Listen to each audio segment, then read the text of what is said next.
Hello guys, Maynard po ng Pinoy Tasty Buds at welcome back na naman po sa ating panibagong episode for today. At para sa ating video ngayon ay magluluto tayo ng Crispylicious with Gravylicious fried chicken. Oh yeah!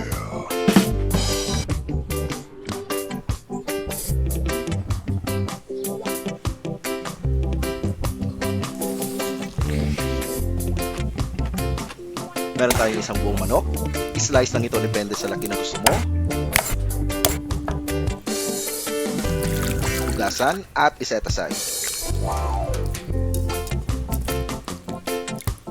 Gagawa tayo ng butter mix. Maglagay lamang ng 1 cup na garlic powder, 2 tablespoon na mushroom powder, 1 teaspoonful na pamintang durog, 1 tablespoon na harina, 1 tablespoon na cornstarch, 2 itlog, kasi dalawa lang ang meron tayo.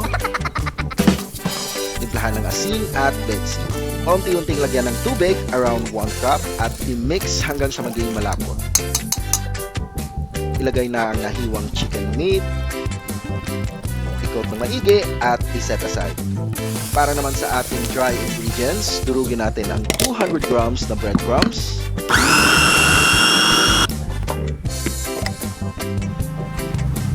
pagkadurog ay ilagay ito sa malaking container na may takip kasama ng 1 cup na harina, 2 cups na cornstarch, 2 tablespoon na garlic at onion powder, 1 teaspoonful na pamintang durog, takpan at mix.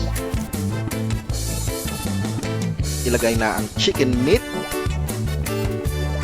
takpan at mix.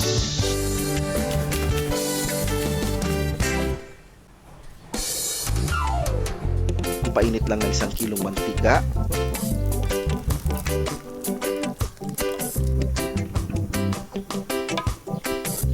At i-deep fry ng 11 to 12 minutes in medium to high heat.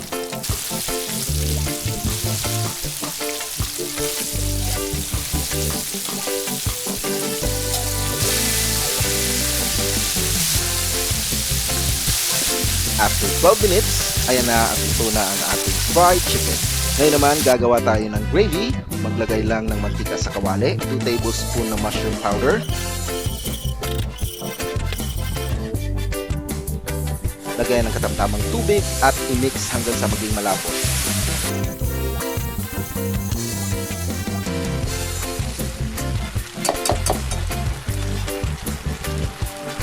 Ayun na po at luto na ang ating Crispylicious at Gravylicious na fried chicken.